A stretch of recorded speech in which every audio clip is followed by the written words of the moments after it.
Hey, hey. Okay. Hey, man, what's going on? Hey, no, I'm just testing it out. See, I like that. I think so. Let me see if that's in comments for me. There we go. Okay. Okay, so I need to connect to YouTube first, right? Let me see here.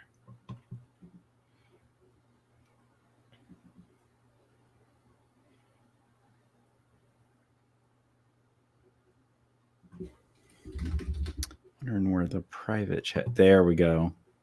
Did that pop up? Oh, it did good.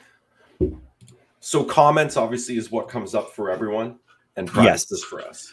And That works. I'm wondering where there's private chat. There we go. Yeah.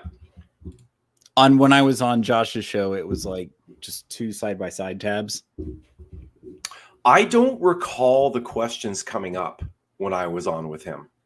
Okay. I recall him he only did like them. one or two, and I was like, oh. See, we did like fucking 10. There was 20 of them in their, little channel. So that was actually the one thing that I kind of did the most quote unquote prep for was I pulled maybe the first 8 of them that I thought had a pretty high likelihood of getting answered. And then I just threw together 2 or 3 lines for myself or like a stat or two where like I could actually contribute because those are the ones that come out of like left field. Especially when it's not start sit, I got these guys. Should I cut him? How long should I keep this guy? It's like, I have no idea. I need a little bit more time. I know, right? Especially actually, I should post the lighting looks good for you. I was playing around with mine in here. I think this is good. I can go brighter or darker. I think that's good. I put a few of these sound panels up in the room as well. You know, those foam things? Yeah. I got about 4 of them right behind, like basically my computer. I'm talking towards the wall. That's about 2 feet away. Okay, so it doesn't bounce back. So yeah, I have them above my monitor and there's about 4 of them up here. And I'm just wondering if there's going to be a difference. I recorded a few little things in Audacity earlier just to see, but I just want to help with that because the door's closed and it's like an 11 by 11 office. It can kind of sound like it's a small room that you're in. So I'm trying to fix that.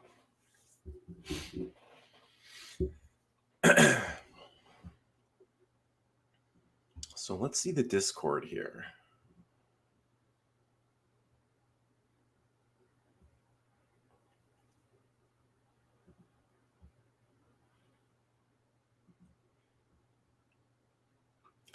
Okay, so there's some start benches here. Nice. From the 15th. What's there that's new today? Yeah. There's 1, 2, there's 4 of them in here right now.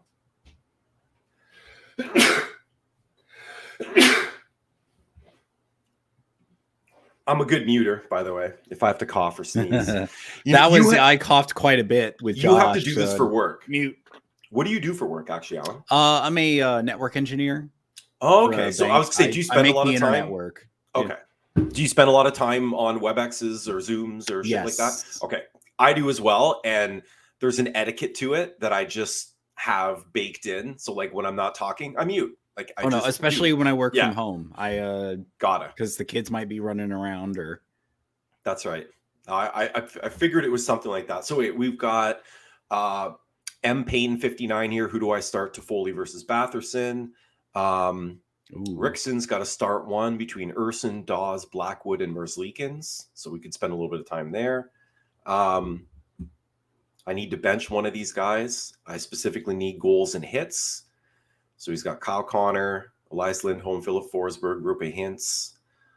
Probably sitting Lindholm is my guess there. Man, I need the chart for easy access of like who's playing who today because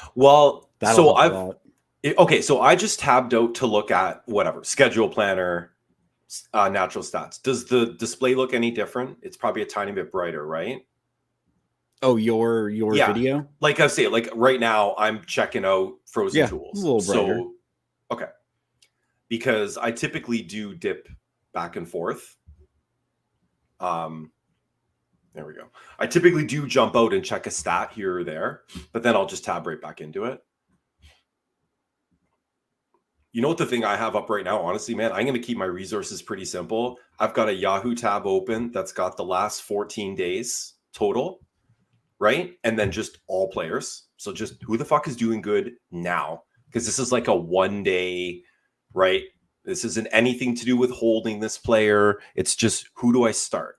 Right. Based on how hot they are. And then I have that, and I have I got a natural stat trick page open again with just the last 5 games of every player at all strengths to just see. Nice. Again, I don't need to worry about rates. Like, rates don't matter in this small of a sample size, right? Right. I think that's a point I will convey maybe at the beginning. There's a time to use rates. There's a time to use counts, right? Rates, I believe, is more of a longer sample size where you're looking for some sort of change in like the trajectory of that player. Right. We're talking about a 1 day sample size. We just need to know who's doing well count wise right now in the league. Like, for instance, Slavkovsky, right? Right. Like, there's familiar names on this list. Like, but again, Travis Konecny, #1 in the league over the last 14 days in my Bangers Cats league, anyways. Right? Nylander, okay, that makes sense. Matthews makes sense. Nick Suzuki's 3rd, 10 points over his last 5 games. Slavkovsky right behind him. He's riding Slavkovsky. Yeah, all the Dallas guys that aren't Robertson, Duchesne, right? Sagan, Johnson, basically everybody. Like, they're all in this top 20 of NHL players in terms of total points over the last 5 games. I don't want to trade Robertson, but man, he's oof. He's just too middling for where you got him. Like, it's not like he's a bad player. It's just 80 points from him is a pretty big disappointment. Like if he gets to 30 goals and he gets to 80 points and half the power play points he had last year, like, it's not like it's a bad season, but it probably buried you if you drafted him first in your league, right? Like, sorry, first round in your league. Like, he'd be a great 4th round pick or 3rd round pick, just not a 1st round pick. Yeah, that just seems they have so many big games. Took him. Man, Dallas puts up 5 goals, he has an assist. They put up 7 goals, he has, and again, like maybe 1 or nothing. Like, it's been very underwhelming. The team's scoring goals. He's just not a part of a lot of them. Actually, I say that. What is his IPP?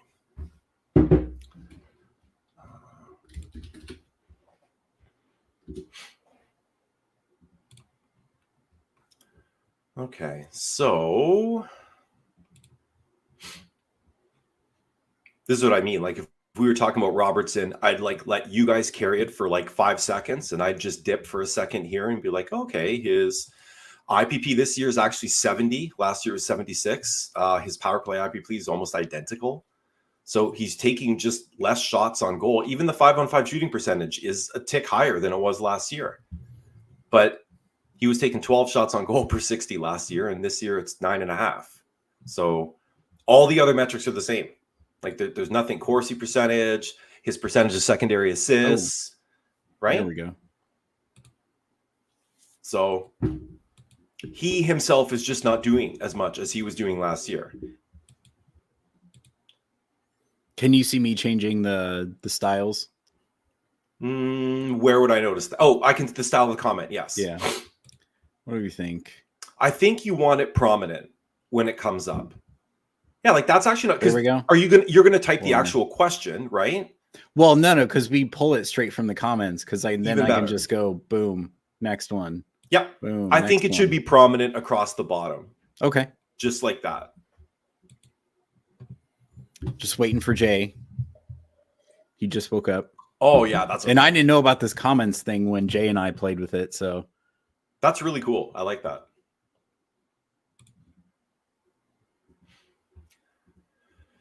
But other than that, going to keep it kind of really simple that way. Oh yeah, right? Yeah, no. We're talking like binary choices here. Who knows like how many people we'll have? So we got to like that's it. Quick fire them. And do we want to set this as a defined 11 to 12? And that's what I was thinking. Like, or if there's a game at 11, we do 10 to 11. Yeah, no, I just mean in terms of today's episode. Oh, yeah, We want to make sure we go from 11 and stop at 12. Like, we won't duck out early or like whatever. So I guess we could say, like, what would we do if there's nobody in if we have no new comments, right? So we've got stuff in the comments. We've got things that we can pull from the Discord chat. Like I said, there's 4 here that we can insert if we're a little bit quiet. And then we can also, again, like we could start taking a look at either players that are really hot right now or teams that are really hot right now. Let's see here.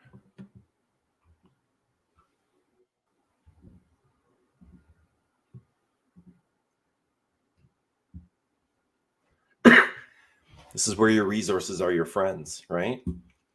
Right. Heck yeah. Like Frozen Tools, hot teams. Like I could go sifting through a whole bunch of pages and sites and whatever to try to just find this. Stars, Panthers, Blues, Rangers, Leafs. They're shooting a lot. They're scoring a lot. The Blues are surprising. I don't know if that's a Jake Neighbors. new coach bump or what.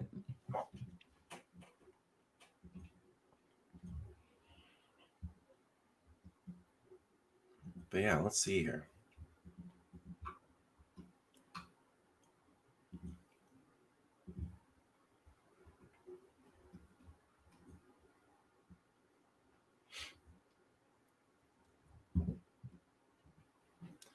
Yeah, Neighbors pretty gettable. Suzuki's actually more owned than I thought he would be at 72%. Oh wow, I thought he'd be higher. It's Slav is 40%. Who else is really popping on this list? Mason Marchment, 43%. And all these Dallas Stars that aren't Robertson.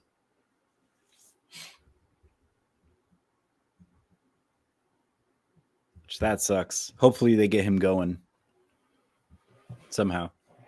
Yeah. And then I also had a quick sort here for just like who's playing a bad team, right? Ottawa is playing a bad team today. Yeah, that's what I mean. Like they're the top of that list. Who's playing the Sharks? Columbus. Oh yeah, that's right. That's right. Because I'm hoping Elvis starts. And the schedule planner on Frozen Tools just defaults to today, which is all we want to see. Ooh. Right? So I got 26 teams ranked in order of who's got the worst record to who's the best.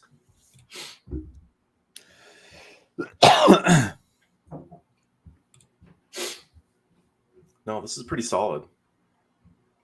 Schedule planner. There we go.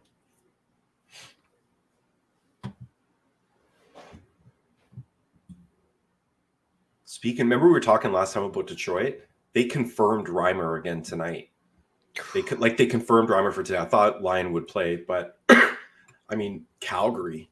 Let's take a look on this list and see who's around for Calgary, because that might be a team we should be looking at people from. A lot of people.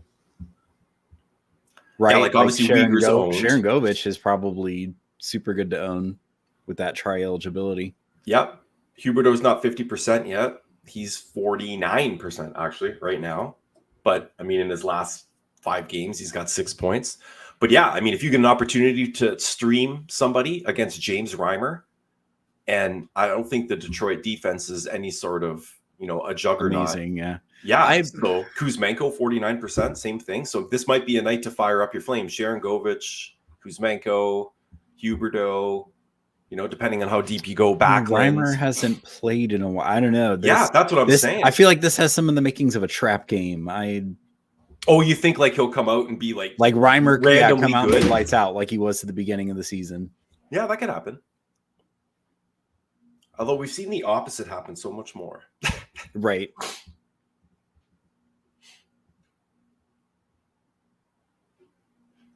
What else do I want up here?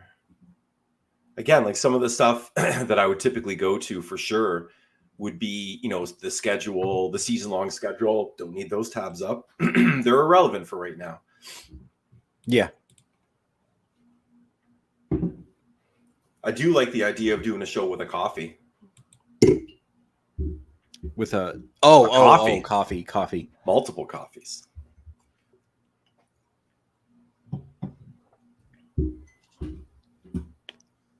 Of which I'm going to go refill. So I'll be right back. Oh, yeah, go for it.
You got a fresh haircut, didn't you? I did. That was my plan.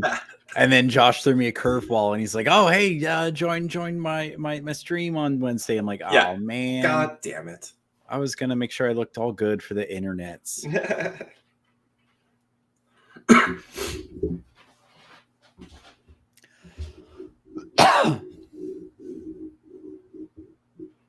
Well, man, Jay, how long does it take to get ready? Come on. For real. I think that works.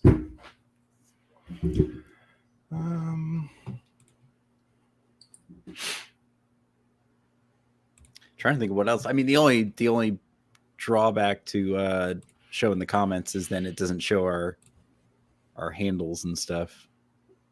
I think, but it'll only be like for a bit, right? While we have it up, and then once you move it back, it'll kind of show it. Sure. Yeah, I don't mind that. I just think it should be prominent so people have something else to like kind of focus on, right? Other than our faces.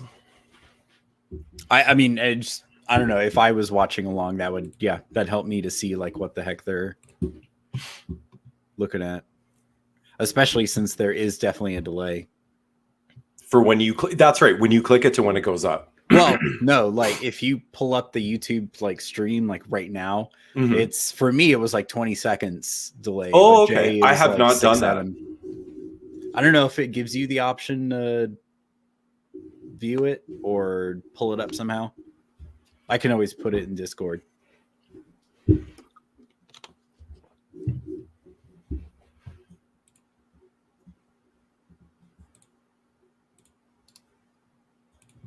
oh wow, this delay is bad. Like you're not even back yet. Okay, so it's probably more like 30 seconds to a minute. Right. Man, and I even went like wired connection. That's okay though. Like nobody's gonna know from their individual experience, right? Right. Right.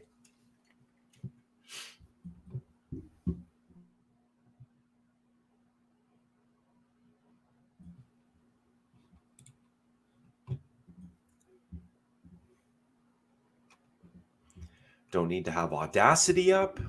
Nope. Oh yeah, I can close that actually. No editing for Alan. Right.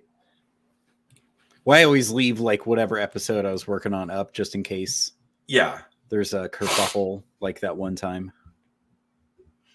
My wife actually said the sound from like whatever StreamYard does audio wise internally, she said the sound on the live streams is actually quite good. She's like it sounded quite like as good or better than what we put on the pod. So like that must be built in to how okay.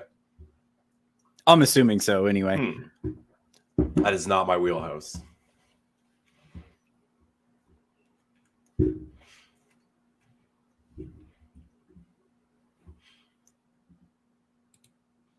Oh, another question in the chat. Guy gives us 4, bench 2. Batherson, Byfield, Kyrou, Svetch. Hits are being named. Byfield for sure. I feel like Byfield for sure. Without power play 1, because it seems like they want to put Arvidsson there. And then it's Kyrou versus Batherson. Again, Batherson I think is going to look more appealing on the surface just because of this one game sample size. Yeah, because of the opponent. It's actually a good way of like, okay, he hasn't really done much. In the last 3 games, he's got 1 assist. And he's taking 1 shot a game. So, I mean, you're really banking on a Batherson breakout against a terrible team. Or, you know, what is he? Line 2, power play 2. That's what I should have up is just the quick. Oh, yeah, left wing lock. Yeah, I have daily face off up just for the line combos since the schedule doesn't matter. But yeah, Kyrou's line 1 and he's power play. Yeah, he's power play 1 too. Yeah, so I think that's fairly straightforward. Unless you have some, you know, magic 8-ball feeling about Batherson versus Chicago, right? Right. I mean, I think otherwise that's play Svetch, play Kyrou. Byfield versus Boston. That's an auto no. I know, and that was part of why I'm like, yeah, Byfield without a doubt. But 2 people picked Byfield at that point over 1 person on Kyrou. So again, like Sir Kevin, bench 1, Connor versus Vancouver, Svetch versus Vegas. I don't know how you bench either of those guys. This is like a 4-person league, maybe. Right. Well, see, for me, it was Svetch. Like I think you do there. I trust Vegas to just block everything more than Vancouver. Again, not knowing any of the settings though, like Connor really does one thing, right? He shoots and occasionally he scores. Svechnikov can deliver a little bit more across the stat line if it's a cat league, right? Again, 1 game sample size. Both really good opponents. Right. That's I'm sure that's why he's asking. That's who's tough. in net for Vegas tonight? Let's see. I would assume who's in Hill net for Vegas tonight. Yes, he's projected for tonight. So again, Demko, I believe, is playing tonight. Yeah, projected, but he'll play. So again, like you're picking your poison against the goaltenders. But I trust Vegas's team defense more than I trust Vancouver's. Plus, Carolina played last night. Yes. And Winnipeg did not. So maybe that's the deciding factor. Sorry, not maybe. I'll be declarative. That's the deciding factor. All right. I'm going to go while we're waiting for Jay, grab water. Yeah, take your time, man. We still got like 20, 25 minutes. Oh, yeah.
There we go.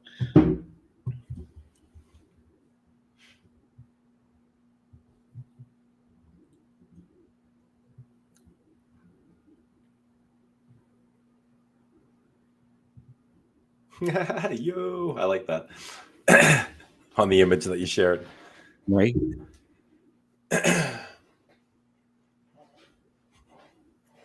I still don't see you on it though. That's what. Well, you know what? Let me close that, and I'll just reopen it. There we go. Okay, now I see you. All right. Yeah, let me see here.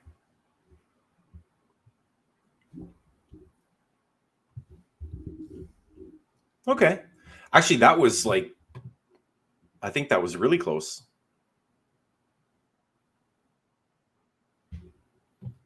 Well, I haven't tried to. Okay, no. I just had both windows up at the same time. The delay on my end was like maybe 2 seconds. Oh, there we go. Yep, for sure. Yeah. Okay, how do I get this so it's more of a? Okay, mine's like 5-ish. Yeah, it's not as bad as it was last time. There he is. Very. Hey, no, let's man, go, you're all man. good. Oh man. I was like- just showing. So this is what I saw on when I was live streaming with Josh. As comments come in, we can throw them up here. Oh. Hold Isn't on. that cool? Oh, gotcha. Okay. Do I have to click join the chat? You shouldn't. Join the chat. Where's that? When you're in private chat on the right, Oh, I yes, guess you do. there's nothing. Yeah. Okay. You have to. It's like a YouTube sign in. Okay. Cool. Oh, so you have to connect your YouTube account. It does, yeah, because I can see my YouTube avatar in the StreamYard comments. Gotcha. Yeah, so Okay. I opened it. Yeah, I have it open in a separate tab, like logged in as me to YouTube. Okay.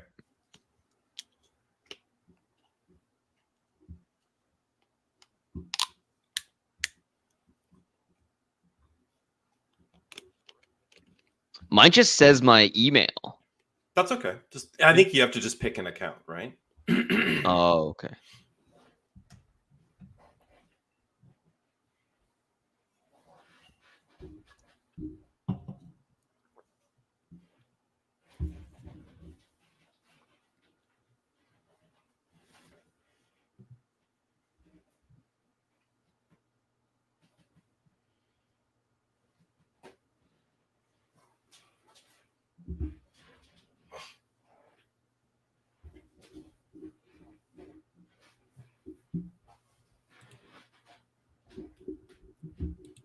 Do we have to comment? What? Do we? No. I don't think so. I was testing it. Gotcha. We were just 'Cause seeing I- how they pop up. Yeah, because I Yeah. I didn't ask Josh, but I was just like, when I saw him do it, I'm like, oh, I'll have to see if, make sure we can do that, because we're on the free version compared to them. I don't know what options we Right. have and don't have.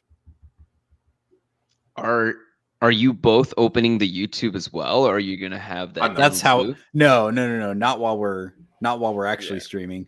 But we just checked it. Yeah, well, on the private chat where it's got that to the right, there's another tab for the comments. Do you see that, Jay? On the Top right. right. There's one for private chat and one for comments. Oh, right. Yeah. In that comment, just type anything. You'll see it pop up on the bottom.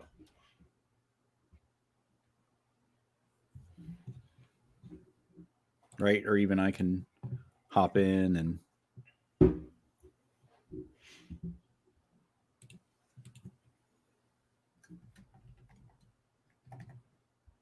You can change your handle if you want to, Jay. If you want your How do I do that? Twitter handle. Just when I think mine asked me just when I logged in to create. oh, if you click the three dots Yeah. above your You mean my handle as in my very name itself on Google? Yeah. No. The stream, like how I went ahead and added my Twitter handle. Maddie's got his. Oh yeah, how? What the heck? Wait. Oh, okay. I see. Yeah, Edit. boom. There we go. There we go.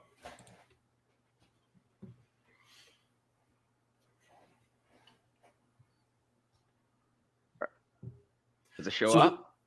Yep. There we go. The only downside is, and like I was telling Maddie Kate earlier, if we zoom in on a comment, that Goes away. yeah, Yeah. But we kind of liked that a little bit, I think. We'll get feedback, I'm assuming, one way or the other. But I kind of like that it takes prominence when the comment comes up. Oh, no, Something I kind of don't cool want to look at. No, I think this is good. Yeah, I think we want to all be in the same. Well, I don't think we want a speaker type of a prep where like one person is prominent and takes up like 80% of the screen. right. Like I think we just stay like this, regardless of who's I speaking. kind of like the landscape more than the big portrait version. Oh Yeah, no, that was me just clicking around like, what do all these do? Because we have 20 minutes. Oh yeah, this is good. So Jay, we were talking a little bit about just what we want to do to kind of fill the space here. So we've got I was just checking the Discord channel. So we're gonna prioritize whatever comes through the comments, right? And then if there's nothing that comes through the comments, we've got, if I pop into our Discord and go to start bench, we've got for today 1, 2, 3, 4, 5 questions on here so far that can kind of be we can just go to those if we have a little bit of dry time. Dead air. Yeah, because I mean, ultimately, when we have something to answer, I think it'll be pretty straightforward. But it's when, like, let's say we have a lag between when somebody asks something, like, how do we want to fill that space? Are you talking about the Taxi Squad hotline, or is there another? No, I actually just went to Start starter bench, like keep going. Yeah. Starter bench. Oh, okay. Oh, yeah, like I don't think there's anything in Hockey Ozbox. Talk. No, not Ozbox. Wow, I have not. Let's go down. From I think M like Payne. Tifoli? Yeah, from there onwards, we've got Okay. 5 there and counting that we could chat about.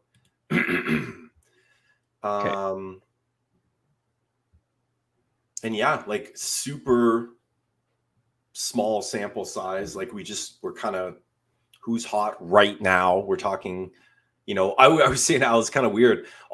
Half of the resources that I would typically have up, at my disposal in the middle of a show, I don't need up because it doesn't matter what their schedule is like tomorrow, let alone in 3 weeks from now, Yeah. because this is a start sit for today.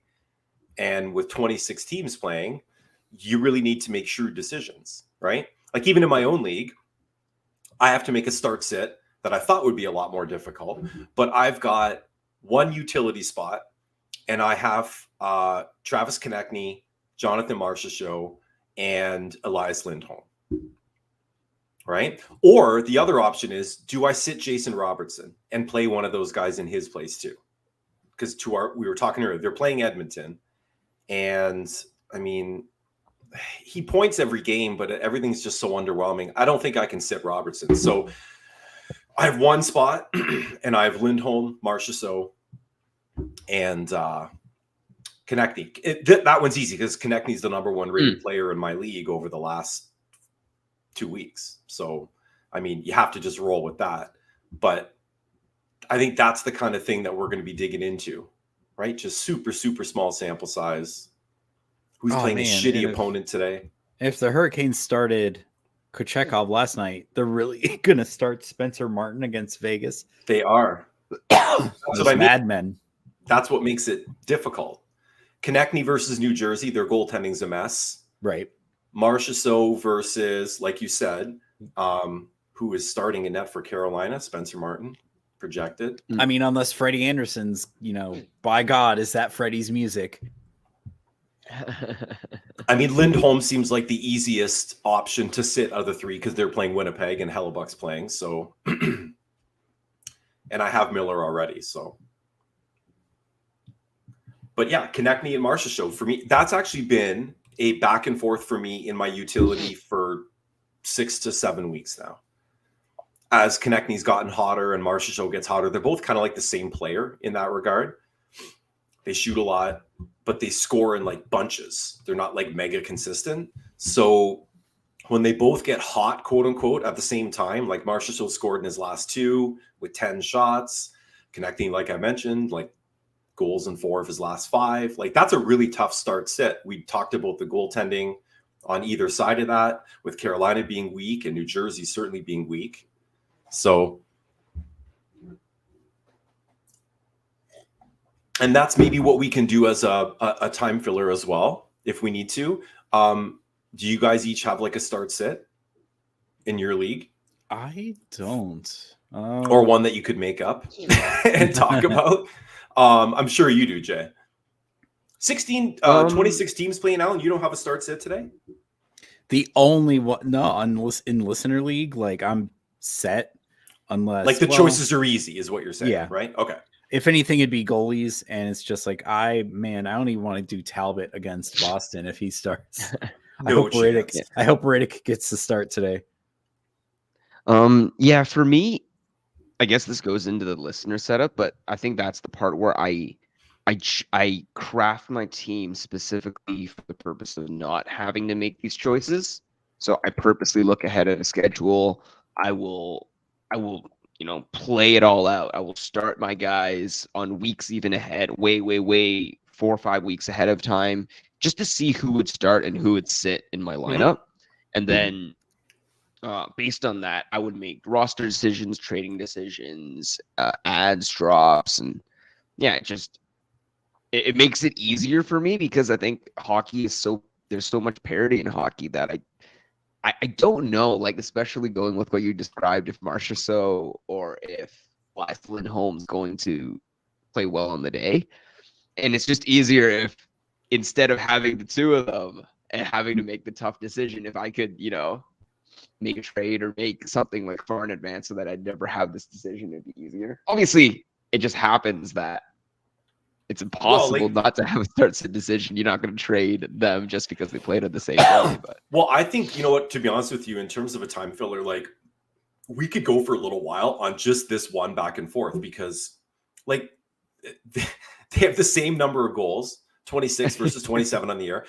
They have about the same number of shots, 183 versus 184. Like the number of filters that we're going through on this back and forth with them. Like we talked about the goalies, we talked about deployment, we talked about their season long stats. We talk about how they're both hot right now. Like this is a really actually tricky start sit. I mean, the ranking right now makes it that I'm going to play Konechny, but I could easily see Marchessault scoring 2 goals on my bench. Yeah. Right. Yeah. I like you said, especially Marchessault against is center left wing eligible. Hurricanes that played last night. Marchessault is right wing. Yeah, they're playing the Canes, right? Who played last night. Now they won pretty convincingly last night, but they still played. It was the Coyotes. Yeah. All those Arizona streams, by the way, how they dude people like toilet. And of course, right after I dropped Dylan Guenther, he scores last night. Yeah, there's really I'm just trying to see, not much has happened there. Right, especially Nick Schmaltz, man. He was supposed to be the guy this week, and I don't think he's done anything. Nick Schmaltz is the biggest trap player. Vejmelka's probably still worth holding until they finish playing the Leafs, right? I don't know, man. He was negative points last night in the listener league. That was awesome. Negative points. Because I did not start him. My opponent did. Yeah, like there's been nobody worth owning on this team over the past 7 days. Like really, Matt Dumba is number 1 ranked 100 in my league. Like, yeah, Guenther's got 2 goals. I can see that. Kerfoot's actually got 2 points. He was the person that everybody was avoiding. 2 points and 10 blocks, actually. But all the rest, the Coolies and I think Cooley had a goal. He's got 1 goal. Yeah. Lawson Krause, nothing. Dursey, nothing. It's got to be Matt Dumba, nothing. Right? Like defensemen are kind of hard to come by. Valimacki's got a goal and an assist, but he's probably been somebody that's helped you. But yeah, that's kind of how I'm keeping it. Just really, really cool. Like over the last 7 days, right? I guess St. Louis played 4 games, so that kind of helps. But yeah, Kyrou, Thomas, Neighbors, 1, 2, 3. in my and Nick Suzuki number 4 in my Bangers Cats League. Kairu, Thomas, Neighbors, Suzuki.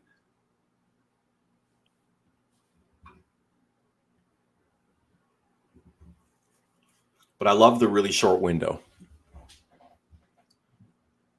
Man, do we have any Alex DeBrincat holders? I don't own them. No. This guy is just like, I have not seen a faster ski hill from the start of the season to the end of the season, through the middle of the season. Dude, so he far. got Like, dropped in my keeper. Wow.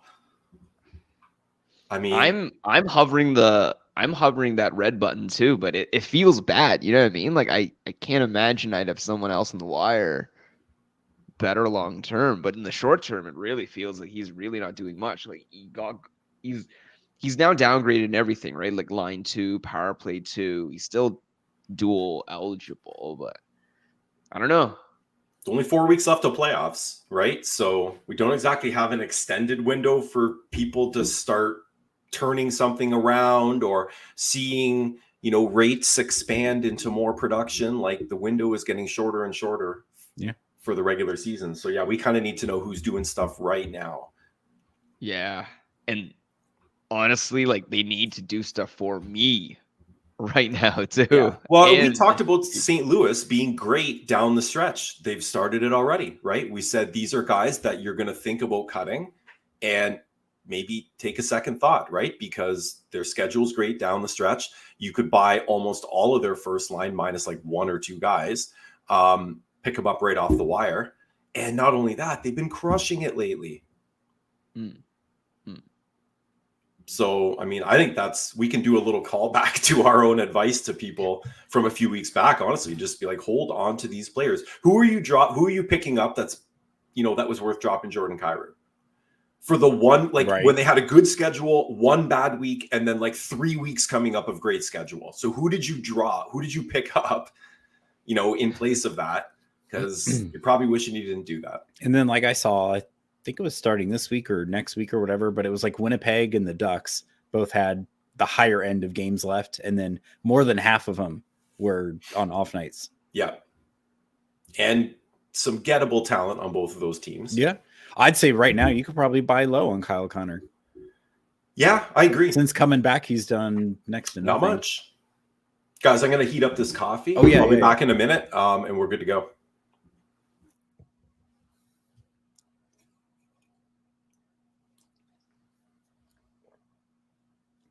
Can you hear my heater running in the background?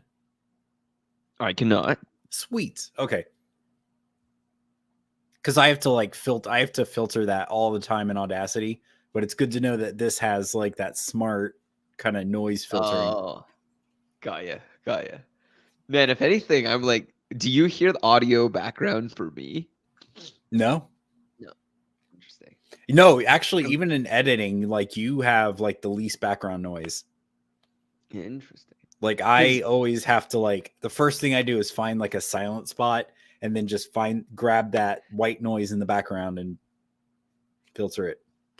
Gotcha. Because for me, it's like I always hear my heater fire up and start up, and then it like roars through the house, and I'm like, ah, damn it. I assume you would have heard it early on before I started closing the doors, but I don't know. Maybe. No, Very. that's very awesome weird. though. Yeah. Good to know. Good to know. What's the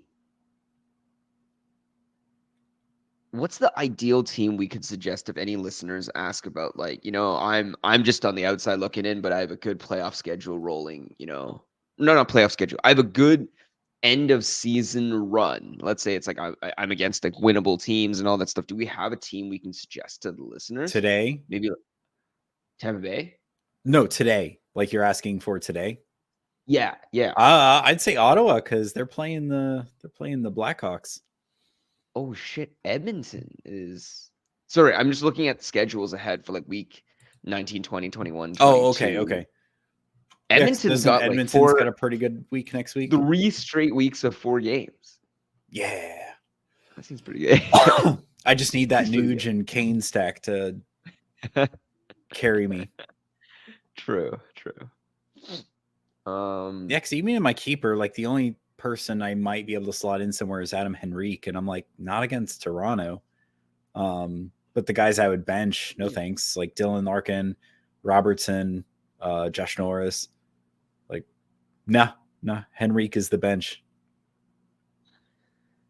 Against Craig, I have the real decision now of making so.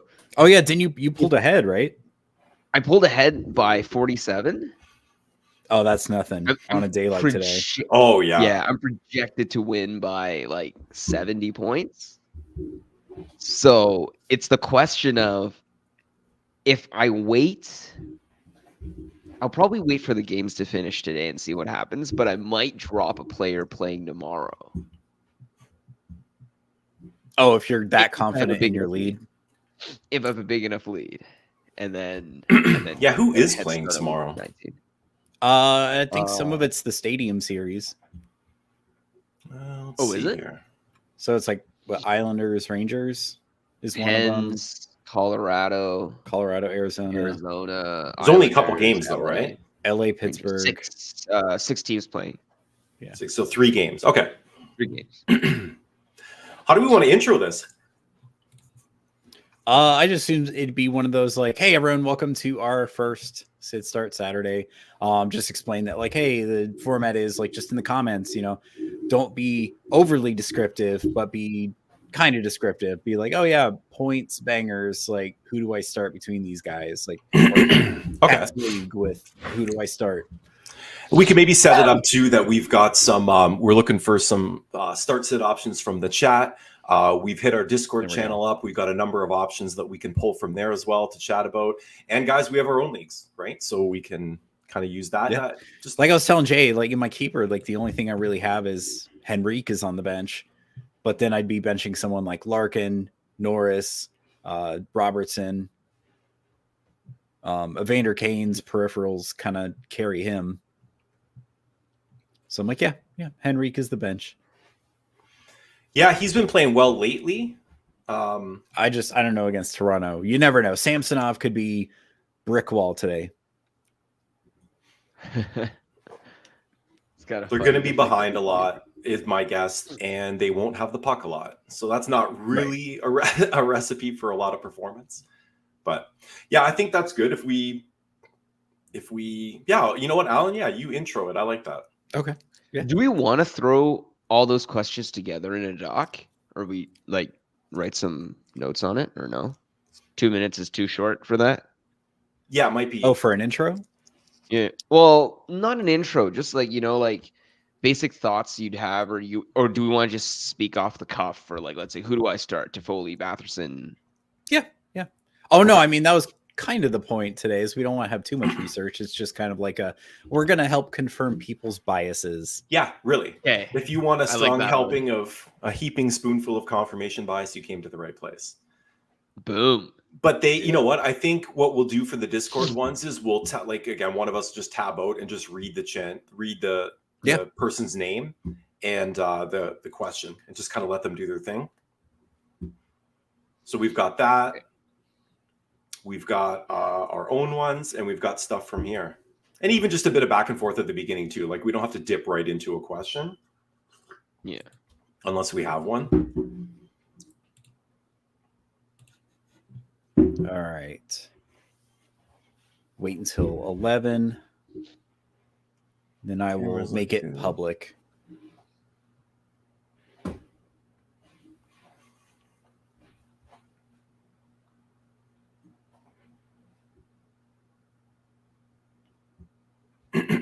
There we go.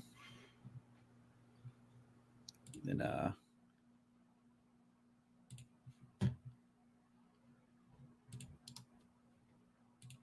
just do a going live in Discord. Good call. That's better.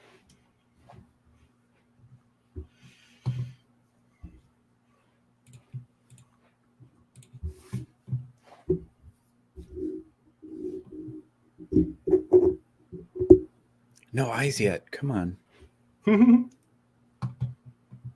So when you flip it to public? Like, does that just start streaming it? As far as I know, yeah, it says public. Sweet. Actually, let me.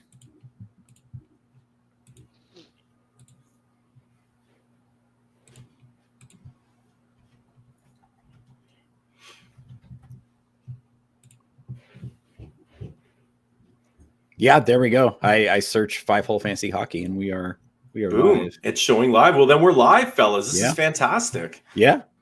In case anyone is out there, welcome to our first Sit Start Saturday. Just pop in. We'll be answering comments. Just pop in there if you have any questions about who to sit, who to start today. If we need to fill some air, we do have some sit start questions in the Discord. We'll answer there too. So even if you can't make it in the chat, if you throw it in Discord there, we'll get to it eventually. Boys, this is exciting. I like this. Normally we're 10 or 11 hours ahead of right now talking hockey. Right. I can get used to talking hockey with a coffee in my hands in the morning. And we got 13 games on the slate today, 26 teams. And for most people, probably a lot of difficult choices in terms of who to bench and who Make to or put on the break day. roster. It is. Yeah, you're not going to do a lot of coming back for tomorrow with only, what did we say, 3 games on the schedule? Yeah. Some limited ownership on some of those teams as well too. So I mean, where you stand at the end of today is probably going to determine where you finish. Yeah, what was the phrase where what Scott to quote, I think in red zone for NFL, it's like where wins become losses and losses become wins. Yeah, I think that's the Saturday. That's all. There's going to be some benches that outscore people's rosters and all kinds of things. There's going to be hat tricks, 2 On goals the bench. Yeah.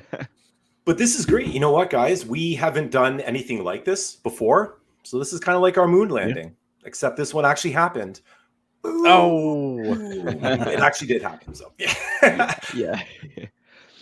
Yeah. Should we just jump straight into it? I guess. So we just want the yeah, I think we should maybe pull a question from the Discord if we don't have anything in the chat yet, because we do have a number of questions that are sitting in the Discord. Here, I'll tee up the first one here, fellas.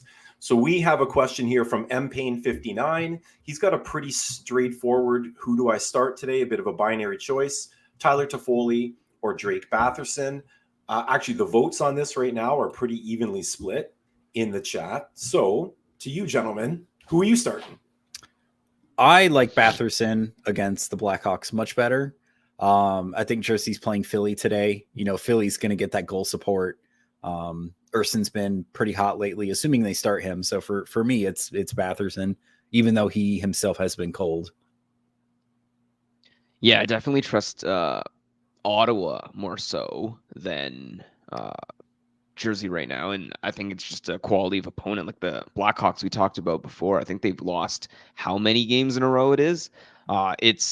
It's a tough time when you look at a team as bad as San Jose, realizing and recognizing that they still have their top guy out.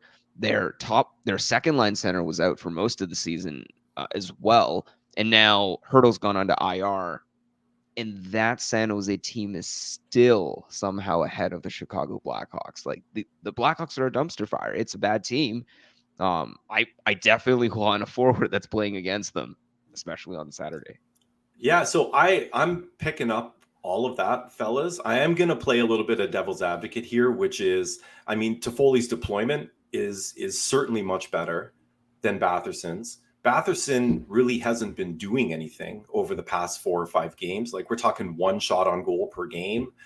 His deployment is not the greatest. I'm just taking a quick peek at where they were.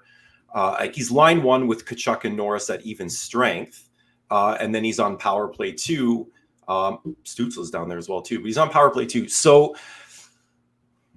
I look at what Toffoli's been doing over the past week or so, and he's actually been doing the thing. He's been shooting his last 5 games. He's got 6, 5, 3, 4, 2 shots on net. He's got a couple of goals, a couple of power play points. He's thrown 6 or 7 hits.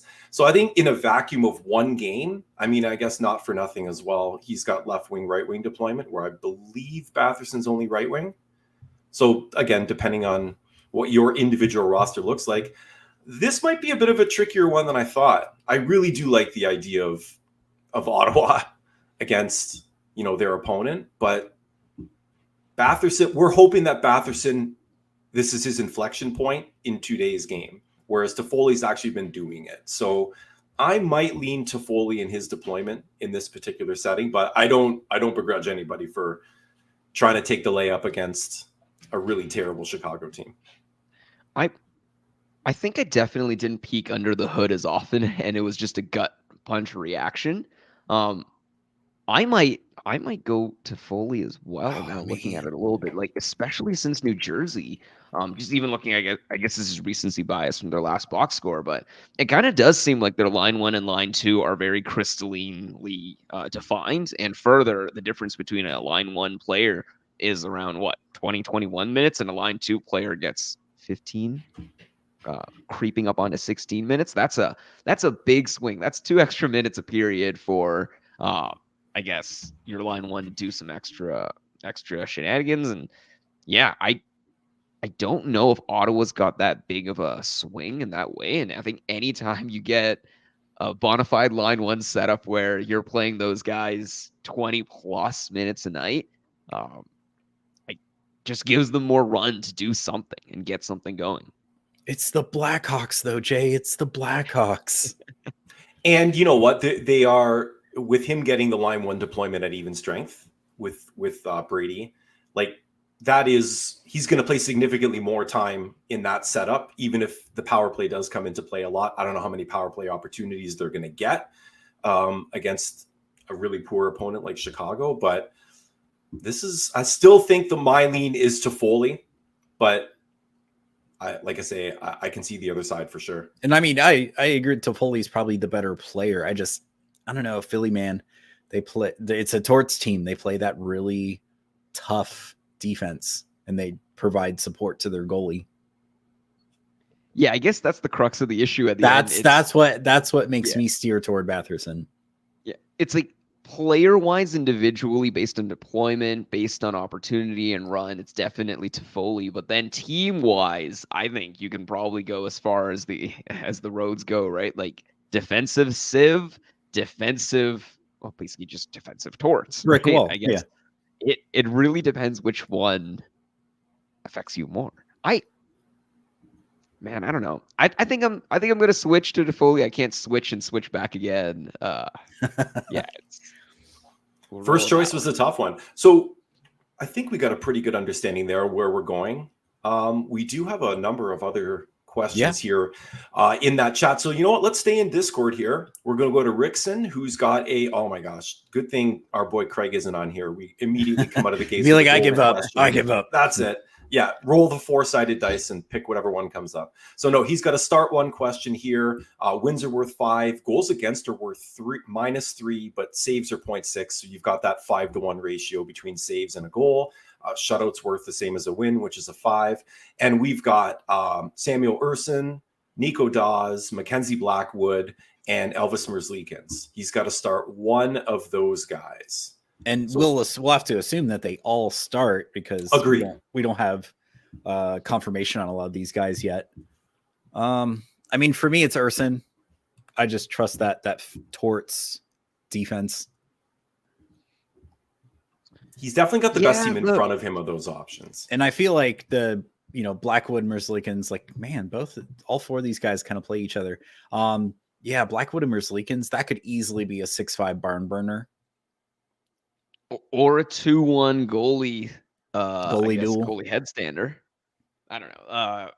It's one where I think you got to trust the standings a little bit. And if you're looking at Urson and Dawes, right, like those guys are neck and neck functionally on teams that are.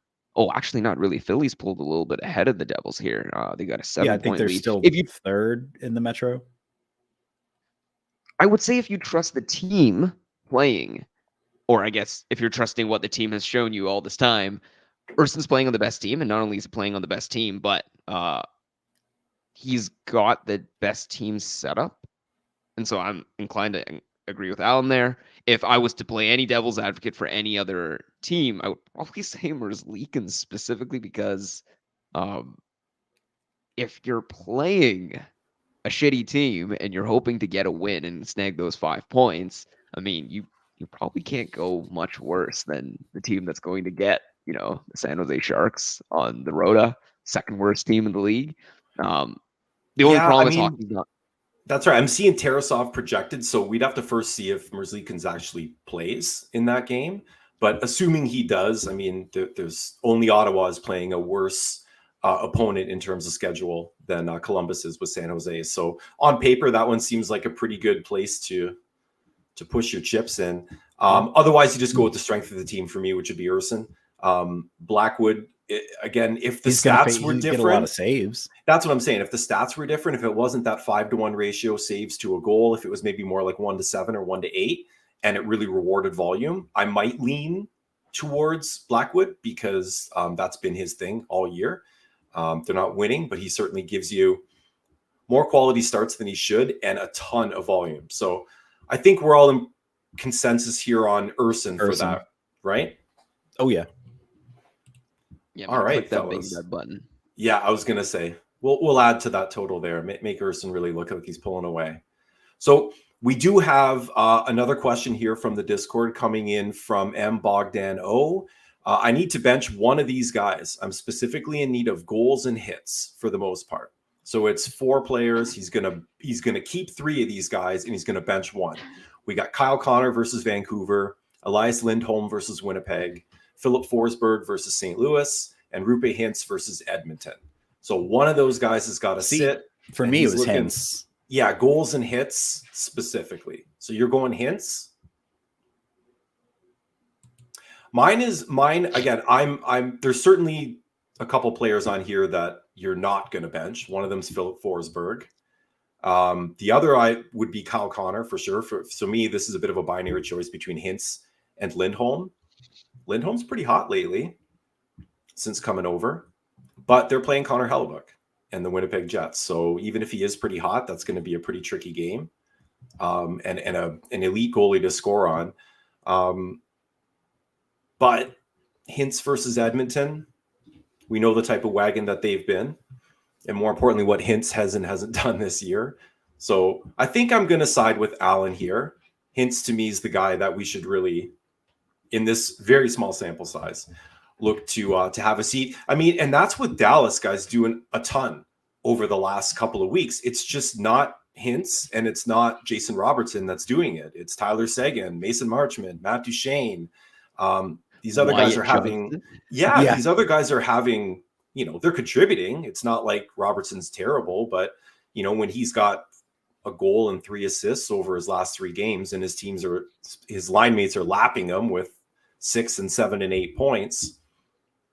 I think that's where in this extremely small sample size of just what's going to happen today, I think Hintz is the sit.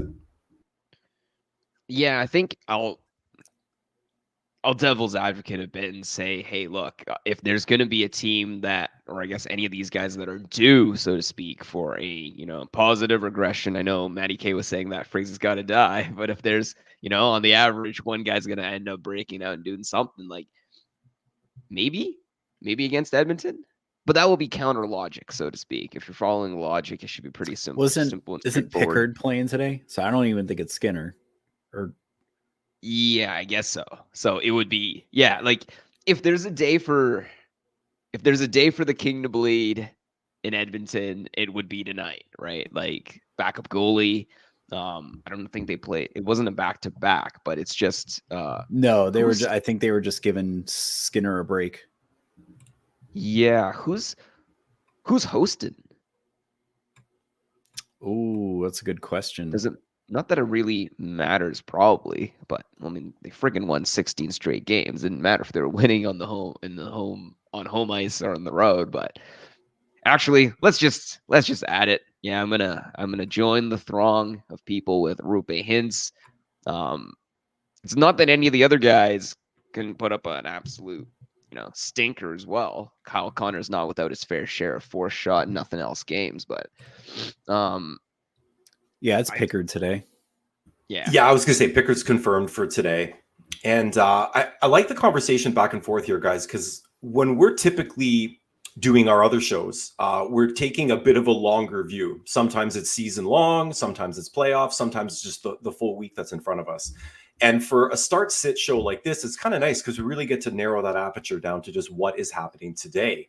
And we joked that of the maybe 7 or 8 tabs that you'd have open, researching and prepping for a regular show, we got to ditch about half of them because really what happens tomorrow, what happens next week is kind of irrelevant. But I guess that does lead into a bit of what are we looking at in terms of stats to make these types of start sit decisions, especially where they're a little bit more complicated. And we've actually got a pretty good one from one of our own leagues that we can bring up a little bit later that shows kind of how many levels you can go through in these decisions, where you're really trying to compare and make the best choice in a very difficult spot. So one thing we are doing is on a longer sample size, so maybe over the course of a whole season or maybe through the end of the season, we'd be looking at I would specifically be looking at rate stats in terms of a per 60 basis, assuming we're going to see a bump in deployment or an increase in productivity for that player. However, when we're talking about like what's going to happen this afternoon and tonight, for me, that's counts. That's who is doing it right now in the league. We're talking over the last 3 games. That sample size gets really, really, really narrow. So it's not that the player that would maybe pop in some of those rate stat models doesn't do something today, but that might be baked more into what we expect them to do down the road. You don't have the luxury of all that future time. So we really just want to know who's doing that thing right now leading into today. So in some cases, that can be as simple, guys, as everybody that's in a Yahoo league, like go to your Yahoo player list, take a sort by who's hot over the last 7 days, 14 days. Frozen Tools on Dauber Hockey does that too. You can look at any of those things in real time to understand who is hot and contributing to their team with the absolute smallest amount of recency bias you could have. So yeah, I even increase the recency bias a bit by just going to like ESPN, NHL, going to the last box score, checking out those teams. And it's not perfect. Like I think one of those things that's really funny is surprisingly your penalty minutes could significantly, who would have thought they could significantly impact your time on ice and ability to reflect on the time afterwards because you're not on the ice because you're in the friggin' box. So I mean, unless that's in your scoring, you got PIMS. Like there are leagues that have those. Well, and when you really do narrow that down to what's happened over the last 3 or 4 games, you do get some surprising names that pop up. Like it was maybe I'm thinking either 2 weeks ago or 3 weeks ago on our Sunday show where we talked about what St. Louis's schedule looked like. It was them coming off a very busy week, going into a 1 to 2 week stretch where they just had an average schedule, not terrible, but average. And then we talked about how they really kick it into gear down the stretch. And a lot of those St. Louis guys, there was Kyrou on the waiver, the Buchneviches of the world, a lot of these Jake Neighbors, these guys were available. And our verbatim to people was take a second look before you drop this player, because at most you're going to drop this person for a week, maybe a week and a half. And then you're going to want a St. Louis Blues player for like a 3-week period. And so these guys have been lighting it up. I mean, Thomas, Kyrou, Neighbors, these are all players that were gettable. And again, it would be what's the opportunity cost? Who did you pick up when you dropped Jake Neighbors or Jordan Kyrou? Because they're probably not still on your team. And now you're going to wish you had one of those guys. So on those start sits down the stretch here, it's really important to take a look at not just what's happening this week, but am I going to want this same guy 2 weeks from now? And that does a little bit of what Jay was saying, right? You might need to really set your lineup for the next 2 or 3 weeks and take a really long look out and see. So do we want to go to the Discord for the channel, fellas? Let's keep going. Yeah, let's go here. So we've got a simple bench one. It's 2 players here from Sir Kevin in the chat. What we don't have is any league stats here, fellas. So let's just assume kind of standard scoring. And we've got Kyle Connor versus Vancouver, Svechnikov versus Vegas. We need to bench one of those guys. Who are you benching? Yeah, we talked about it obviously before we got going, but yeah, I agree. Svech. I mean, it's a tired Carolina team playing against Vegas, who is one of the best defensive teams in the league. Yeah, I think you can overthink it. Obviously, watch the famous last words as Kyle Connor scores a hat trick. But yeah, with what we know right now, I gotta say, get Svech. Yeah, and who's in net for Carolina today? Because they We did Koch think- Blade, right? It looks like Yeah. Spencer Martin. We think it's Spencer Martin. Yeah, so that does not give me the most confidence in a Svet stream in terms of they might be chasing that game a little bit. Now Connor, when he's playing, obviously the goaltending on the other side for both of these options are pretty tough. Hill in Vegas is who Svetch has to face, and Connor is going to be facing Thatcher Demko. So goaltending, it feels like a bit of a wash. Both of the teams they're up against are really strong, so that looks pretty even to me. They both have really good deployment. What I'd really want to know is this any sort of like a banger league versus a points league? Because obviously Svetch, clearly might be the pick if hits or blocks are involved. If it's just straight points, or if it's, points with power play points and game-winning goals or something like that, you might lean a little bit more Connor. But if there's any sort of contribution from those banger stats, I think I'm leaning Svetch as well. Oh man, we got our first one in the chat here. Dave Matlock Let's wanting to go. know Jenner or O'Reilly in a banger. Well, Papa Boone's been back, right? Yeah, snap response is definitely Jenner. I would say, yeah. The Blue Jackets have the easiest opponent tonight They do. between the two. Well, and I mean, he's scored 3 goals in his last 2 games with 13 shots, 9 hits. I mean, this guy's been crushing it. So my question would just be, what would O'Reilly need to do to supplant Jenner off of that? Because to me, it looks fairly clear on the Jenner side. I know O'Reilly's having a pretty good year, but like, again, narrowed it down to what has he been doing over the last couple of games here for Nashville.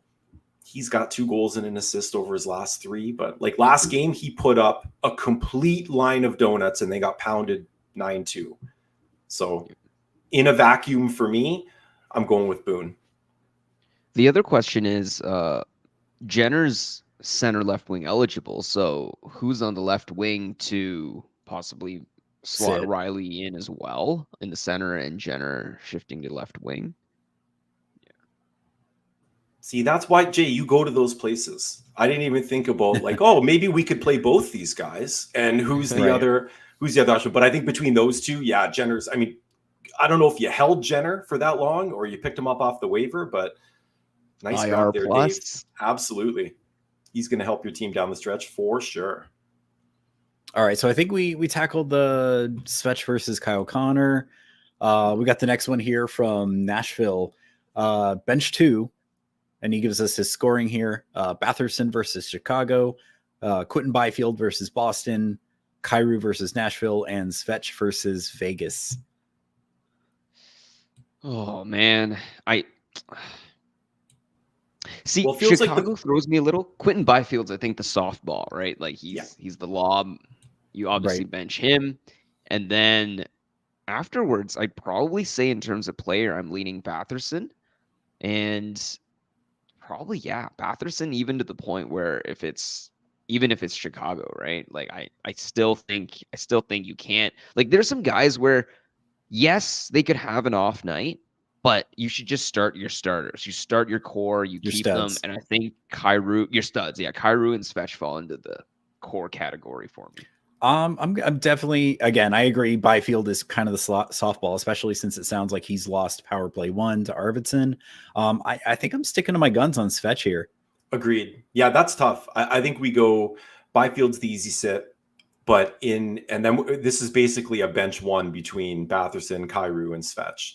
And I mean, we just talked about how hot St. Louis has been. So I think you have to play. This is deployment based, if nothing else. These are line 1, power play 1 guys in both of these scenarios, right? So for me, even though the opponent is so juicy with Chicago, Batherson hasn't been doing it. So we're not only are we taking a player with again, amongst these 3 options, the inferior deployment, he's also the guy that's been producing the least over the very last, few games. So for me, and not that that's an easy choice, but let's remove easy and say I would be confident in playing Andrei Svechnikov and Jordan Kyrou in that choice.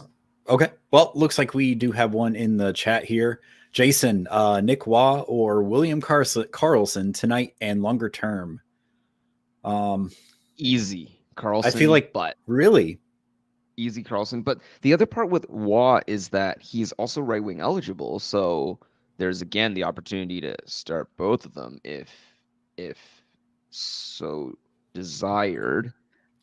For me, it's Who's the center? And I asked this too. I was like, I'm trying to look for the last run of games, but I was like, who's the guy that ended up taking Eichel's place? that's why I think to me It it's was Nick Waugh. Waugh. Yeah. Yeah, that's right. Carlson's never really moved up the lineup much. Yeah. He's always kind of second line, third line C. Like even just taking a look at the most recent lines, like Waugh was centering Barbashev and Marchessault on line 1. Carlson was centering line 3 with Paul Cotter and Michael Amadio. So this kind of does come down as well to just who's on the ice a lot more. They're both playing on the same team. So like we can really narrow that down. Carlson plays upwards of 20 minutes a night, whereas Waugh is down in the 15, 16 minute range. So I know that even So, I strength mean, look at deployment their line mates though. Like Waugh has the better line mates, but that He does. deployment is sort of based on Eichel being out. So I mean, I feel I like want to maybe- know power play points too, because Carlson plays on power play 1 and Waugh doesn't. So that's basically what you're flipping here. You're getting even strength line 1 deployment with Nicholas Waugh at 14 to 15 minutes a night, or you're getting the third line deployment at even strength with Carlson and his lackluster line mates, but you're getting 3 to 4 minutes of power play 1 time with Carlson that you're not getting with Waugh. So if that's more incentivized in your league, like if you get power play points and things like that, then that might tip the scales for Carlson. But First of all, I'm going to say NHL scheduling is wild. That's funny because Vegas actually played Minnesota on the Monday. But it's also wild in the sense that they only played on Monday. That was the last game they played. I was trying to find like their last game and like all the stats for it. Last game, weirdly, Carlson not only got more power play minutes, which was not shocking or surprising, but he also got more shorthanded minutes, which I was like kind of mind boggled. I thought Carlson, if anything, would have been like more a luxury offensive player, but it's looking like he's getting the most shifts, the most minutes, with the exception of Stevenson and Stone. Carlson seems to be the easy start in my. And I'd say his deployment's less likely to change once Eichel comes back. Agreed. Waugh would definitely, I think, if you can slot him in, I think Waugh's value, if anything, would be in maybe a niche faceoffs league if you need right wingers. But yeah, if not, he doesn't have that dual eligibility. I think you just stick with Carlson and roll on. All right, and then we have celebrity question, Blake Creamer from Apples and Ginos. Where are you guys at with Kuzmenko rest of season? Rest of season, fellas, that's tough. I mean, we did talk about this player and his team a little bit earlier, prepping leading into the show around their opportunity just tonight playing Detroit, because they got Optimus Rhyme in net, and I think that's a great opportunity for Kuzmenko. We talked about Sharon Govich. Huberto's under 49, under 50% owned. I believe he's 49% owned. He is 49% owned. So, I mean, Coleman's probably still owned. Hannafin's owned. Kadri's owned. But everybody else, like we said, Sharon Govich, Backlund, these are players that you might want to take another look at tonight, because, I mean, we don't really need to get into how bad James Reimer is, but Calgary's been playing well, and I think they're gonna. They're coming off a back-to-back, if I'm not mistaken. Carolina is. So yes. My question with Kuzmenko is, how come he's still on this short shift setup with the Flames? I thought like it was almost like, free Kuzmenko and like he's finally gone, but still 17 shifts, 13 minutes. He's getting power play time, but yeah, I don't know what's going on. If you're getting kicked in that game, you're probably not starting an offensive first player like Kuzmenko. That's where you'd probably give more ice time to someone like a Blake Coleman, a two-way guy. But Kuzi, I've said it a few times, I hope this is what gets Huberto going. Maybe not 110 point pace, but maybe something like closer to 60. I don't see him moving off that top line, top power play, unless he is just an offensive or a defensive sieve.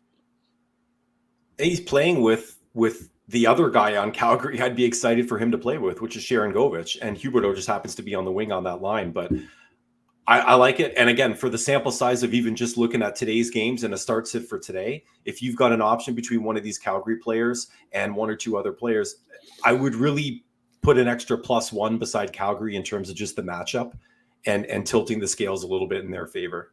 So we're big Kuzi fans over here. The only thing that makes me throw even more question to the wind, though, is the fact that even in a 6-3 blowout, sure, but even in the game where they're facing the Rangers, where I think there was an empty netter involved as well, he only played 14 minutes, even in a game where you needed like a high offensive talent to shine up, tie the game and send it into OT. I don't know what's going on with coaching.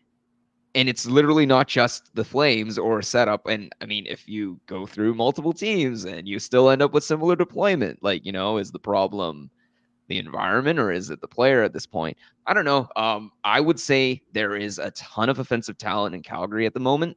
Kuzmenko is one of them, but I can't, at least in terms of a redraft, falling in love with potential is not something I espouse. And I think Kuzi's in that realm. Like, if you're playing 14 minutes a night, even when you're traded into better, hypothetical better deployment, there are issues somewhere.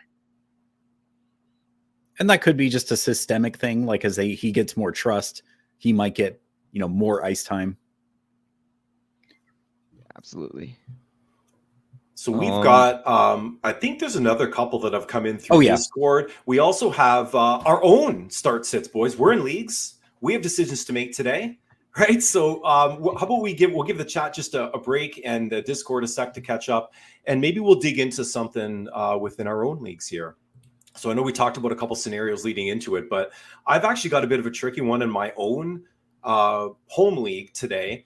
And I have a lean as to where I want to go, but I think it kind of speaks to a bit of the process we're going to talk about in terms of really narrowing down how we make these selections. So my start sit is in a Bangers Cats league. And I have the option of playing in one utility spot, Travis Konechny, Jonathan Marchessault, or Elias Lindholm. So it's basically a start one between those three guys. So given that scenario, Lindholm's playing Winnipeg. He's center only. And while he's a really good player and he's been scoring a lot the last couple of games, I think it's going to be difficult for me to justify playing him over Konechny, who's been, if not top 3, like he might be the number 1 player in my league over the past week and a half. Again, mega narrow sample size, but that's all we care about. What he did in November has nothing to do with the decision I'm going to make about starting him tonight. I want to know what he did on Thursday or Tuesday or Wednesday. And Konechny has been red hot, but so has Marchessault. So Marchessault scored in his last couple games in a row. Konechny scored 4 in his last 5. These guys both shoot. They have like the same number of goals season long. They have the same number of shots season long. They both get Apple deployment on their teams. What do we do here, guys? I think for me, it's down to Marchessault and Konechny. And I think it depends on more what you need. Like the scoring, maybe Marchessault, but if you need those bangs, slide toward Konechny more. I don't think Marchessault hits very much. He's mostly known for lots of shots and points. He's like Kyle Connor that way. It's just shots, points, power play points. But yeah, you're not getting anything on the peripheral side. Yeah, I think the question is Marchessault scoring tonight? And if you say yes, then he's got to play. And if he's not scoring, then I don't know how many shots you're going to need to have on Marchessault for him to make up for any potential upside for the other two. And that's assuming Spencer Martin for Carolina. Well, that's it. That's right. We talked about who are they facing, right? Lindholm, I think, was one of the reasons we axed him was because they're playing Winnipeg and Hellebuck starting at net. He's been great. However, Konechny's playing New Jersey. And Vegas is playing Carolina, who just played last night. So we've got Spencer Martin on the one side.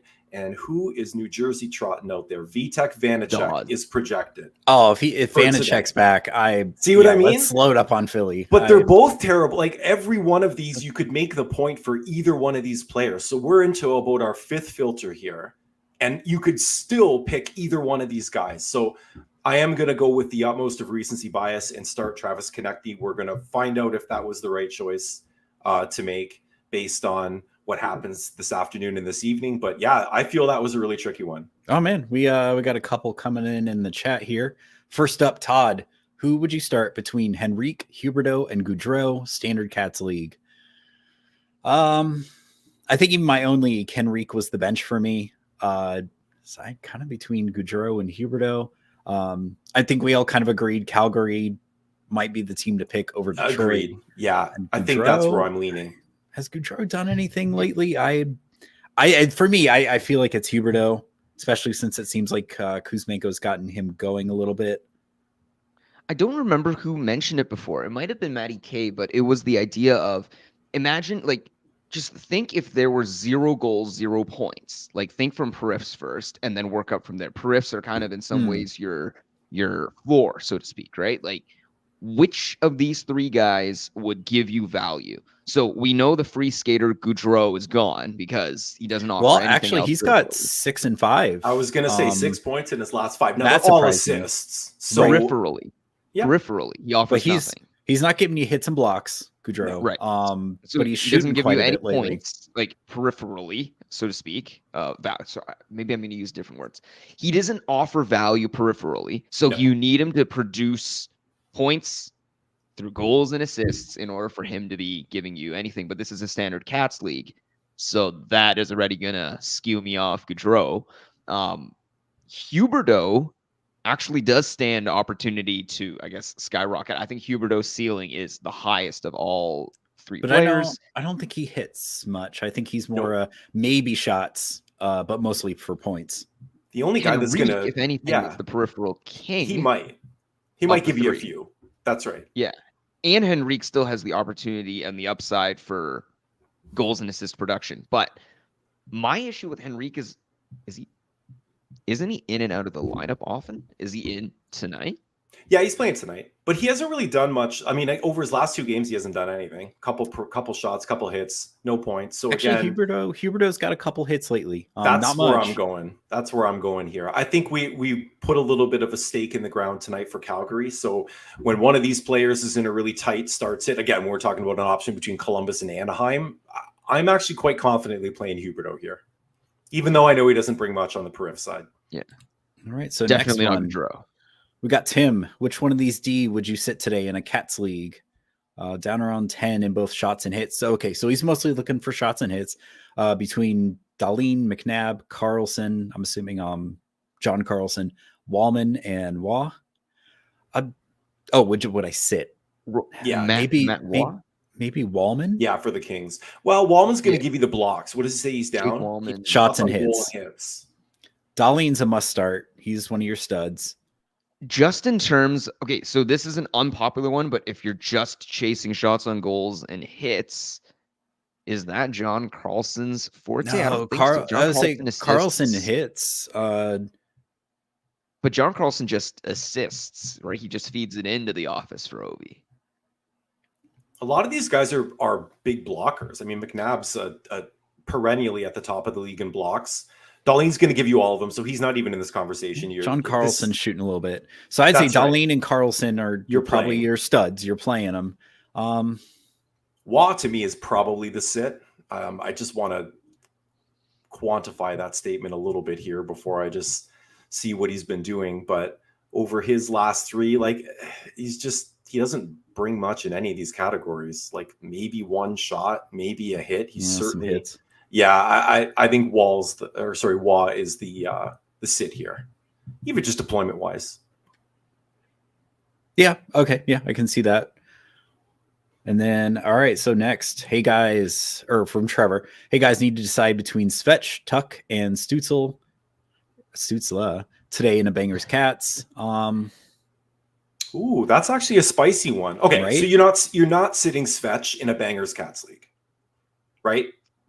I know they played Stu's- yesterday. Stu's been going for free skates lately. He has. I would say this is definitely between Tuck and you. And normally I would just gut feeling say Alex Tuck is the sit because he really doesn't bring anything periph wise. And this is a Bangers Cats league, but like He's also Alex- power play too. yeah, he's been shooting more. But to your point, yeah, power play too. Again, Stützle, well, he hasn't been doing what we wanted him to do this They year. are playing the Blackhawks. That's right. I think so. Svetch, because you have to in the Banger Cats League, he might get more hits than all 3 of these or the other 2 combined. and then Stutzla based on deployment and opponent, and take your Yeah. chances sitting Tuck. I mean, he's probably not Tuck going to and- drive the other stuff. So it's really, Yeah. what does Buffalo do today against Minnesota? And Minnesota's been pretty good. So I think Tuck's the same. And they, Minnesota needs the wins to stay relevant. Another one from Trevor. Oh man. Or okay, and then I guess it's a separate one because this is Kukuffle scoring. Adam Henrique or Barbashev. I would say start Barbashev. I'm thinking that too. I just want to see what he's been doing over the last little bit here.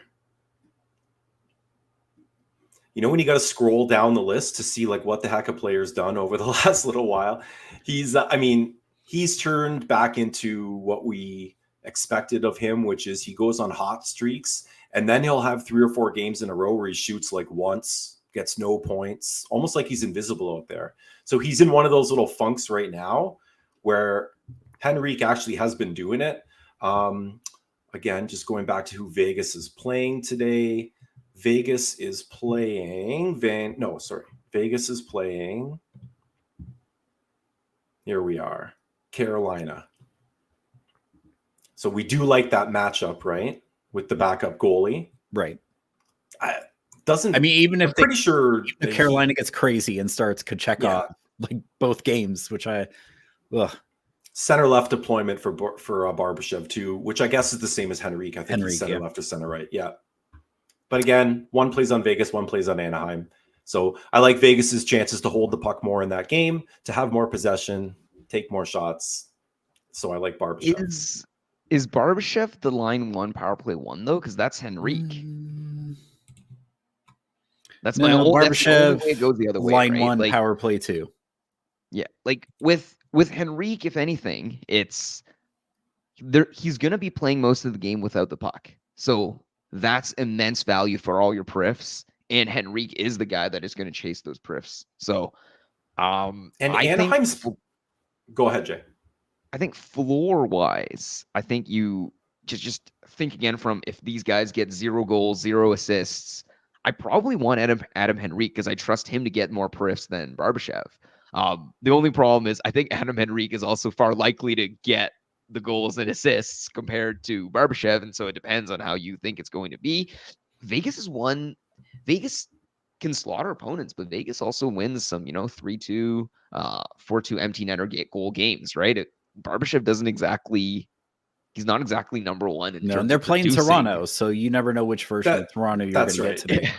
In terms of Henrique, but for Barbashev, like when he's on, he does shoot and he does hit. So I do like his ability to drive that. We talked yesterday just a little bit about how the Anaheim power play is a little bit odd that way too. They've got a first and a second unit, but they're really kind of flipping and flopping back and forth based on where their talent is spread out. So he's like Henrique's playing on line 1 in terms of the power play, but like Silverberg's up there, Ryan Strome, Cam Fowler, Frankie Vetrano, but then the second power play unit, it's got Minchikov, Terry, Mason McTavish, Leo Carlson. Like, I don't know which lineup you would call power play 1 or power play 2 there. It's probably why they split the deployment pretty much down the middle, but I think I'm going Barbashev. Okay. And then this next one, or wait, where is he? I'm assuming Shiver Me Timbers is Turnenbree here. So he posted in the Texas Squat hotline with a couple of pictures. Okay, so he's wanting to know any changes to his lineup.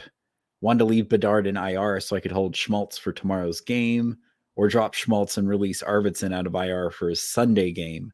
Then add Bedard for Monday's game, drop the other 2. Would you like to see Hischier over Norris tonight or leave as is?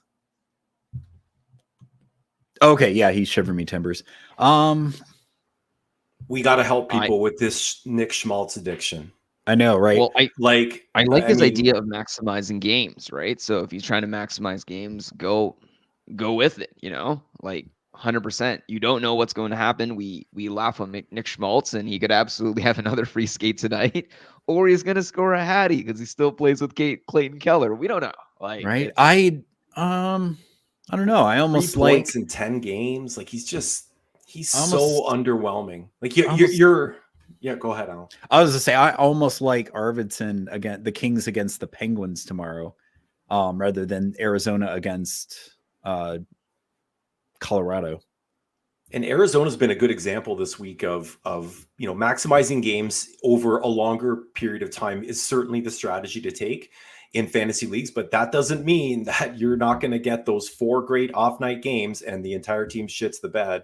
And there's a lot of people who picked up a lot of Arizona players this week, and through 3 of those games, I mean, outside of like who's even done anything, Matt Dumba has been the most productive Arizona player that I can see here. Genther's given you a couple goals. Kerfoot, who nobody wanted any part of, is actually giving you a few points, but there's a lot of players here that just have not helped out at all in terms of streams. So, oh, there's another question. Wait, so would you see Hischier over Norris or leave as is? I would say lean Norris, but that's a gut reaction. I'm gonna look at some of these stats. Yeah, because Ottawa's playing Chicago. Jersey's playing Philly. Which is what gives the edge to Norris to me. Agreed. Yeah. Norris's even strength deployment's really good too. So I think, again, 2 really good players. We could have, we would have probably a very different conversation about this if this was season long, right? Or going into the playoffs. But in a vacuum, just today's game, which one of these guys should I put in? I think I'm going matchup dependent with 2 pretty good centers and going Norris. Yeah. But for Schmaltz, I if you really need to win this week, I would say let's move. Let's go. I would say drop. Schmaltz is probably a drop. Like, give me Arvidsson versus the Pens over Schmaltz versus Colorado. But can you fit? But Arizona gives you the straddle, right? You get the Sunday game this week, and you get them Monday night again. Yeah. So from a streaming perspective, it looks great on paper, but we got to see something out of that team for it to be worth sorry. Okay. Actually, I'm going to double back and agree with Alan because, yes, Arvidsson plays the back-to-back on Saturday and Sunday anyway. So, yeah, you're getting an extra game. Well, then who would you bench? So if you want to try to play Arvidsson today, against Boston, though, like who would you play Arvidsson or who would you play Arvidsson over? I mean, maybe Troy Terry. Because again, Toronto, we don't know which version of Toronto we're going to get today. And Arvidsson's been shooting the puck too. Yeah. Well, we say 5 shots in that first game back. Yeah. In terms of strategy for the listener, I would say, yes, play Arvidsson tomorrow instead of Schmaltz, but drop Schmaltz tomorrow so that you have an extra day for the waiver in case anyone else wants to pick Schmaltz up. Not that they necessarily would, but if anyone wants to pick them up, then they have one less day available to pick Schmaltz up. So you want to elongate the waiver wire time for your own strategy, for your own benefit, to the other manager's detriment if they wanted Schmaltz. But so your goal obviously is to drop Schmaltz, but drop him tomorrow. You can get him tomorrow because you have the guy on your team anyway. You're gonna play. So looks like we have one that snuck by me here. We have the fantasy hockey professor from Apples and Ginos. He's wanting to know who he sits today: Shabbat, Heiskanen, or Faber. Oof. I don't know if Minnesota's still doing well. No, I don't know what his scoring is. I am never gonna sit Faber as long as he's playing 25, 26 plus minutes. Okay, like, he's the easy guy. But my thought was if they're still doing that 5 forward power play, that really tanks Faber's value. Points league. Faber is basically Gollum in front of the net, man. He is hoovering up that puck like Gollum hovers the ring, man. It's crazy how many blocks the guy gets. Heiskanen scored last game, but he hadn't really been doing much at all leading into that. Too.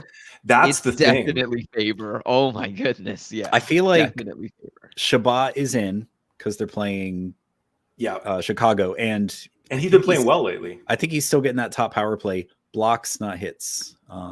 Blocks, not hits. Blocks, not hits. Yes.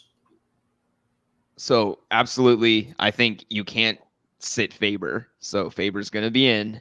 And then in terms of Heisk or Shabbat, my gut reaction is I'd sit Shabbat with that setup. I know they're against Okay. Chicago and everything, but Heiskanen's against Edmonton, if that helps. yeah, I Pickard. probably And they're want playing Heiskanen Pickard. because in both aspects, right? So let's say Edmonton starts out with the lead, they will end up running Heiskanen more into the ground so that he will chase the game more, and the inverse as well. If the game goes toward Edmonton, or I guess toward Dallas instead, the refs will try to, make the game a little more, dicey, fair. There'll be a couple penalties called. And then either way, Heiskanen's going to eat up more minutes in either direction the game runs. So I think Shabbat, especially, I think there were rumors and mingling. There was like murmurings about Sanderson getting healthy as well, too, right? So there's it sounds like another Sanderson wrinkle. could be back today.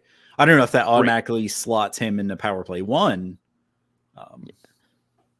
It might not, but it'll eat up into the minutes for Shabbat anyway. I would, with the knowledge that we have right now, as of 11:51 a.m. Eastern, I'd go Faber and Heisk.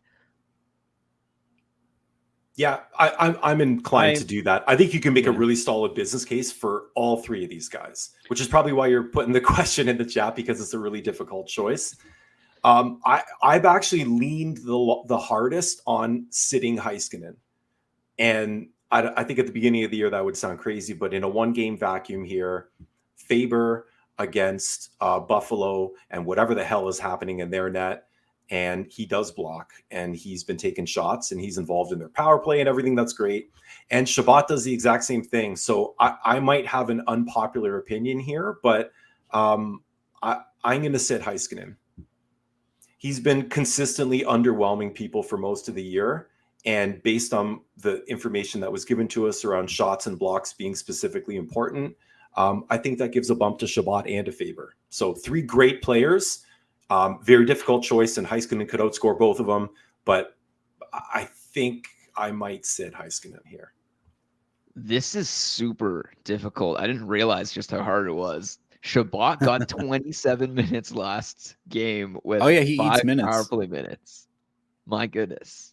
But he didn't get shorthanded minutes, which would keel toward him being an offensive, mainly driving defenseman. And if you're thinking from that end, like Faber's the exact opposite, right? Like he's the guy that's, standing right in front of the net, basically being the second goalie, getting all those saves counted as blocks instead. And yeah, I think it's just Faber, right? Like Minnesota needs to win those games so he can't be dropped. And then of the two, Heiskanen falls into you just can't. I mean, how did he fare in terms of shifts and time on ice against Nashville in that 9-2 drubbing?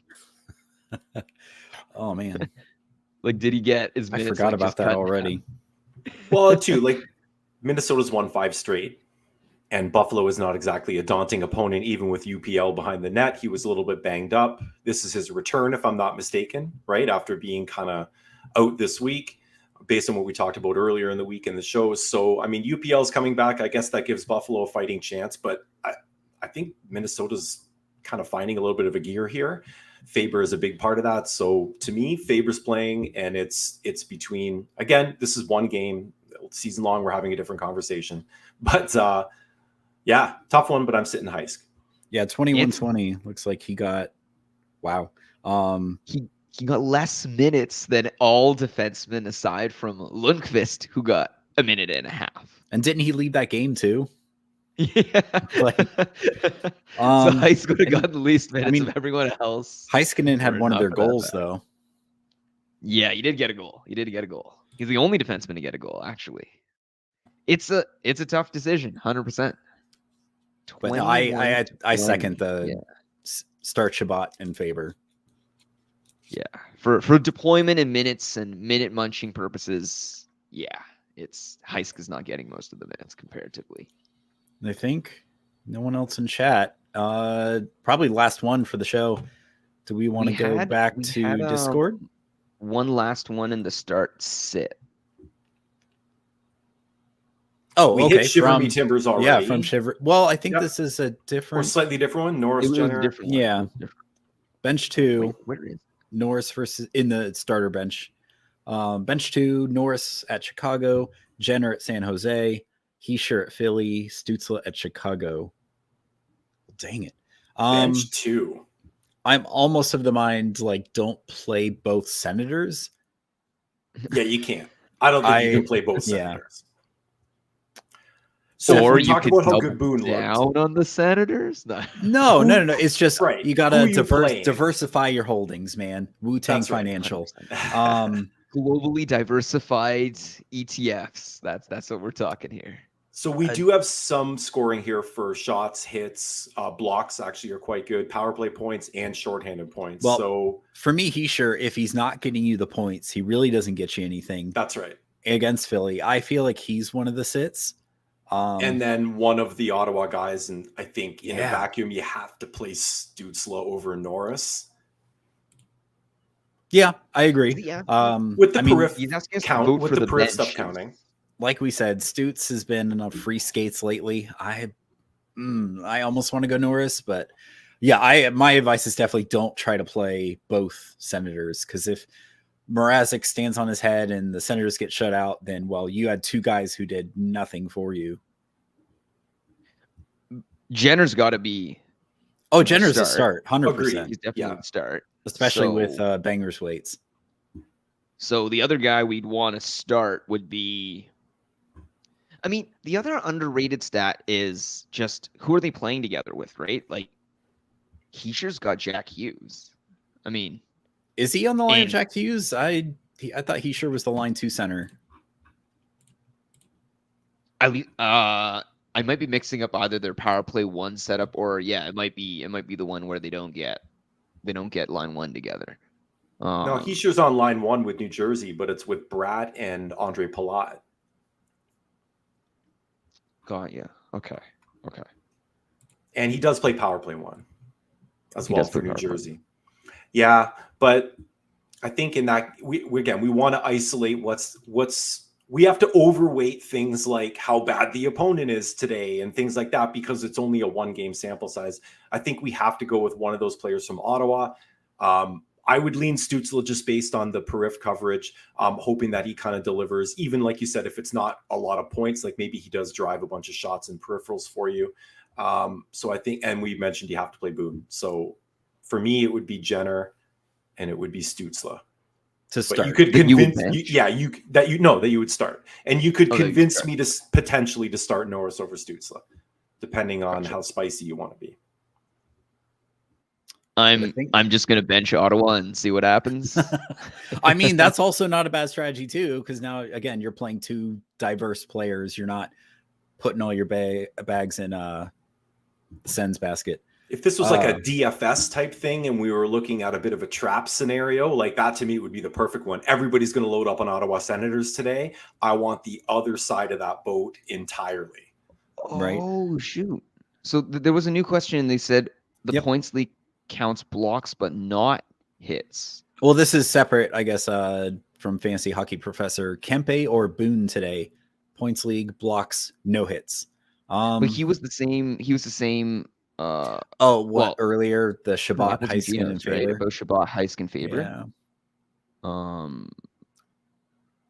I'm keeping it easy here. I'm sticking with Boone. Yeah. I know Kempe, like he has the similar profile of a player that can deliver across the whole periph line the same way that Boone does. But they're playing Boston today. They're playing Boston, and Kempe really hasn't been doing that lately. He's kind of contributed, but he's not on some kind of heater.